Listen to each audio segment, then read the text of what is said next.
अस्सलाम वालेकुम। Royal education में मुनव्वरती हाज़िर खिदमत। नाज़रीन मोहतरम, आज का प्रोग्राम भी हमारा इसी हवाले से है कि निज़ाम तालीम हमारे मुल्क का और फिर उसमें जो निसाब तालीम है और जो सिलेबस है उसके ऊपर हम बात करेंगे। असल में हमारे मुल्क का जो मेन अलमिया है जो हमारे मुल्क का, वो ये है कि यहाँ सब लकीर के फ़कीर हैं। उस्ताद ने जो पढ़ा उसके अंदर उसने किसी किस्म की कोई रिसर्च, कोई रद्द-बदल नहीं की और वो उसी तरह से बच्चों को पढ़ाना शुरू हो गया और बच्चे पढ़ते चले गए और फिर उन बच्चों ने जो पढ़ा वो आगे उन्होंने पढ़ाना शुरू कर दिया। ये सिलसिला हमारा चलता रहता है। इसके अंदर जब तक हम कोई ऐसी चीज़ इसके अंदर कोई तब्दीली नहीं लाएंगे, वक्त के साथ नहीं चलेंगे, बदलते ज़माने के बदलते रंगों के साथ हम नहीं होंगे, तो उस वक्त तक हम आगे नहीं बढ़ सकेंगे, हम पीछे रह जाएंगे। मगर कुछ लोग ऐसे हैं कि जो जब पढ़ते हैं उसको समझ के पढ़ते हैं और फिर जब पढ़ाते हैं तो समझा के पढ़ाते हैं और उनकी कोशिश होती है कि अगर उस सिलेबस के अंदर कहीं पे कोई ऐसी चीज़ है जो उन्हें समझते वक्त मुश्किलात का सामना करना पड़ा था, तो जब वो समझा रहे हैं किसी को तो वो बेहतर अंदाज से समझा सकें ताकि समझने वालों को उसमें दुश्वारी ना हो। हमारे साथ आज स्टूडियोज में मौजूद हैं एक ऐसे ही तालिब इल्म भी हैं और उस्ताद भी हैं, अताए रसूल साहब। हम आपको खुशामदीद कहते हैं अपने प्रोग्राम में। आपको ये कैसे ख्याल आया कि आप इंजीनियरिंग के शोबे से वाबस्ता हैं, आपने फिजिक्स के अंदर और केमिस्ट्री के अंदर जो फार्मूले हैं उनको आपने आसान किया, क्यों किया, कैसे ये आपके अंदर एक आवाज़ उठी कि ऐसा होना चाहिए? जी, सबसे पहली तो बात यह है कि जब मैं पढ़ता था, when I was a student, तो मुझे बहुत सारी प्रॉब्लम्स को फेस करना पड़ता था। वही मसाइल आजकल के स्टूडेंट्स में भी पाए जाते हैं। गवर्नमेंट और आजकल के गवर्नमेंट टीचर्स इसके लिए सिलेबस को चेंज कर देते हैं ताकि उस सिलेबस को अच्छी तरह से इंटरप्रेट किया जाए, लेकिन उस सिलेबस को इंटरप्रेट करवाने के लिए इंटरप्रेटर्स नहीं हैं जो उनको सही तरह से इम्प्लीमेंट कर सकें। हमारे यहाँ सिलेबस बहुत अच्छा है, हमारी रिसर्च बहुत आगे जा चुकी है, हमारा नॉलेज बहुत अप टू डेट है, लेकिन उसको कन्वे करने वाले लोग बहुत ज़्यादा कम हैं। बहुत सारे लोग ऐसे हैं जो कन्वे कर सकते हैं but they don't actually have opportunities to do that. उनके पास ऐसा करने के लिए मौके नहीं हैं। जिन लोगों को मौके मैसर आते हैं वो लोग पुशअप हो जाते हैं, पॉप आउट हो जाते हैं। बेसिक जो मेरी रिसर्च है, जो मैं करना चाहता हूँ और मैं दूसरे टीचर से भी जिस चीज़ की अपील करता हूँ वो ये है कि हमें अपने आप को ट्यून अप करना चाहिए स्टूडेंट के माइंड के साथ, ताकि हम जिस तरह से पढ़ाएं, जिस सिलेबस को भी पढ़ाएं उसको समझ आ सके। हम उस सिलेबस को साथ लेकर चलें उस स्टूडेंट के लिए, और सिर्फ उसी स्टूडेंट के लिए नहीं, हमने उस स्टूडेंट को बिल्डअप करना है, साथ ही साथ उसको इस तरह से बिल्डअप करना है वो अच्छा स्टूडेंट होने के बावजूद अच्छा टीचर भी बन सके।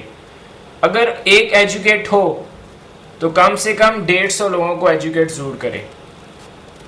मतलब आपका कहने का ये है कि जब तक बच्चा समझ के नहीं पढ़ेगा, जी, जिस तरह से हमारे हम हाफिज हमारे यहाँ बहुत है, जी जी, तो वो तरावियाँ तो सुना देते हैं पूरे रमज़ान और पूरा कुरान पाक सुना देते हैं, मगर वो समझ नहीं है उनके अंदर कि वो क्या पढ़ रहे हैं। जी। तो आप क्या समझते हैं कि हमारे जो बच्चे पढ़ रहे हैं वो इसी तरह से पढ़ रहे हैं कि वो रट्टा लगा रहे हैं और समझ के नहीं पढ़ रहे हैं और इस चीज़ की कमी है? जी, ये वाकई ये बहुत, मैं भी समझता हूँ, बहुत सारे दूसरे लोग भी समझते हैं, आप भी इस चीज़ को बहुत अच्छी तरह से जानते हैं।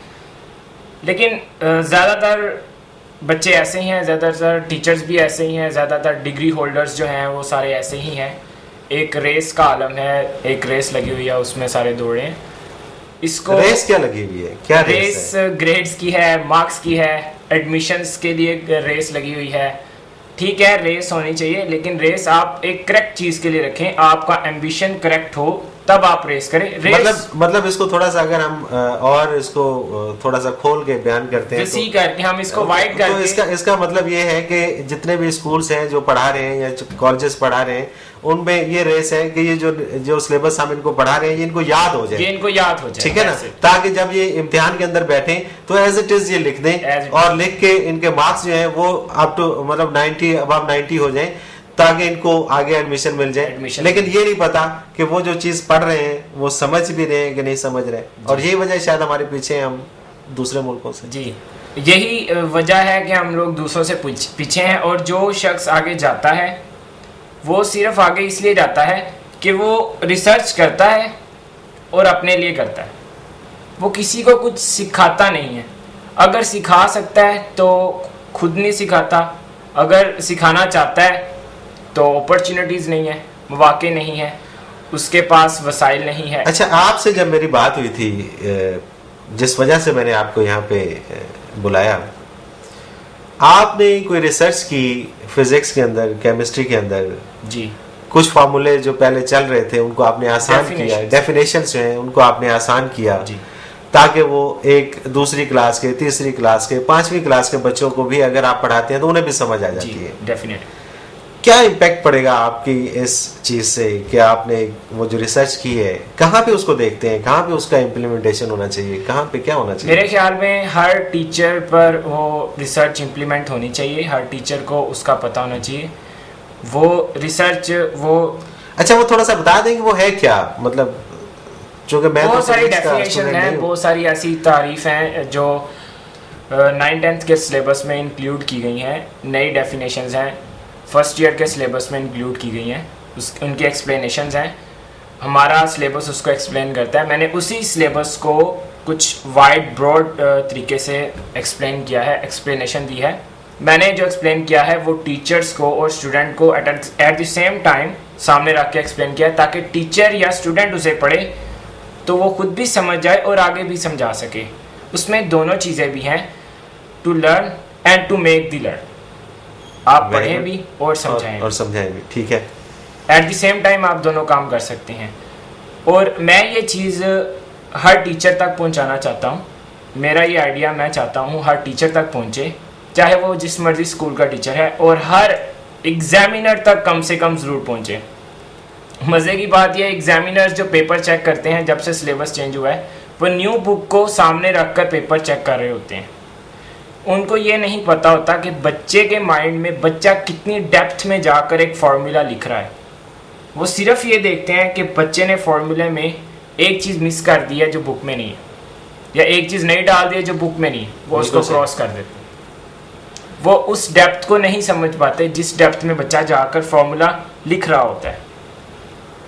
बहुत सारे बच्चे गलतियां करते हैं, मैं भी गलतियां करता हूँ, सारे स्टूडेंट्स गलतियां करते हैं, बट दैट डजंट मीन कि बच्चा कुछ सोचता ही नहीं है। बच्चा सोचता ज़रूर है, लेकिन हम उसे समझ नहीं पाते। हमने अपने माइंड को ट्यून अप करना है, हम बच्चे को समझें फिर ही हम उसको समझा सकते। मतलब ये है कि जो हमारे असातिज़ा इकराम हैं उन्होंने जिस तरह से पढ़ा हुआ है, अगर आप उसी तरह से उनको लिख के दे दें तो फिर तो आपको नंबर वो पूरे दे देते हैं। उसी तरह आपको। और अगर आप उसको नए तकाज़ों के मुताबिक या इस रिसर्च के मुताबिक, नई रिसर्च के मुताबिक बेहतर तरीके से उनको लिख के अगर आप दे देते हैं, तो चूंकि उनकी अप्रोच वहां तक नहीं है तो वो उसको गलत कर देते हैं। और इस तरह से फिर वो बच्चे जो हैं, जो रिसर्च करते हैं, जो इस तरह से आपकी तरह आगे बढ़ना चाहते हैं, वो डिसपॉइंट हो जाते हैं। ठीक है। और इससे जो फार्मूला, जो डेफिनेशंस आपने उसमें दी हैं, जिनको आपने आसान किया है, इसकी कोई किताबी शक्ल आपने बनाई है, क्या किया है इसमें, अभी तक कहाँ तक पहुँचे हैं आप? जी, इसमें मैंने एक बुकलेट बनाई हुई है, एक प्रिंट भी है मेरे पास, ड्राफ्ट प्रिंट है।